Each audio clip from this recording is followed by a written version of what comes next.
আমেরিকায় অবৈধ অভিবাসীদের বিরুদ্ধে চলমান অভিযানে হাজার হাজার মানুষকে গ্রেপ্তার করা হয়েছে। মার্কিন অভিবাসন ও শুল্ক প্রয়োগ বিভাগ আইসিই এর নেতৃত্বে অবৈধ অভিবাসীদের বিরুদ্ধে এ অভিযান পরিচালিত হচ্ছে।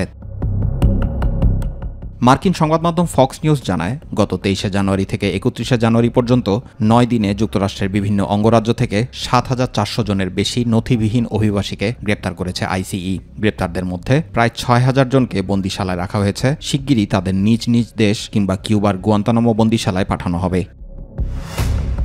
নিউ ইয়র্ক অঙ্গরাজ্যের new York city, Illinois, Chicago এবং ম্যাসাচুসেটসের বোস্টন শহরে অভিযান চালিয়ে গ্রেপ্তার করা হয়েছে এই নথিবিহীন অভিবাসীদের। গ্রেপ্তারদের মধ্যে অনেকের বিরুদ্ধে ধর্ষণ, অপ্রাপ্তবয়স্কদের প্রতি যৌন সহিংসতা, বন্দুক ও মাদক সংক্রান্ত অপরাধের অভিযোগ রয়েছে বলে জানিয়েছে আইসিই।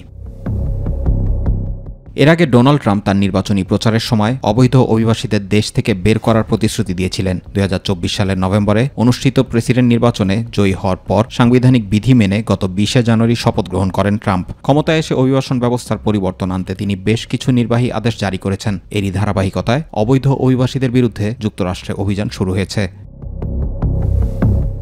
অপরদিকে দ্বিতীয় দফায় ক্ষমতা গ্রহণের পরই প্রেসিডেন্ট ট্রাম্পের নির্বাহী আদেশের চাপে দিশেহারা হয়ে পড়েছেন অবৈধ অভিবাসীরা। এবার সেই ভয় আর আতঙ্ক ভুলে লস অ্যাঞ্জেলেসের রাস্তায় নেমে বিক্ষোভ প্রদর্শন করেছেন হাজার হাজার মানুষ। রোববার স্থানীয় সময় দুপুরে ছোট ছোট মিছিল নিয়ে মূল শহর লস অ্যাঞ্জেলেসের ডাউনটাউন এলাকায় বিভিন্ন সড়কে বিক্ষোভ করেন অভিবাসীরা। পরে তা বড় পরিসরে ছড়িয়ে পড়ে আশপাশের এলাকায়। এক পর্যায়ে বিক্ষোভকারীরা লস অ্যাঞ্জেলেসের অন্যতম প্রধান ফ্রিওয়েতে গিয়ে মিছিল শুরু করলে বন্ধ হয়ে যায় যান চলাচল।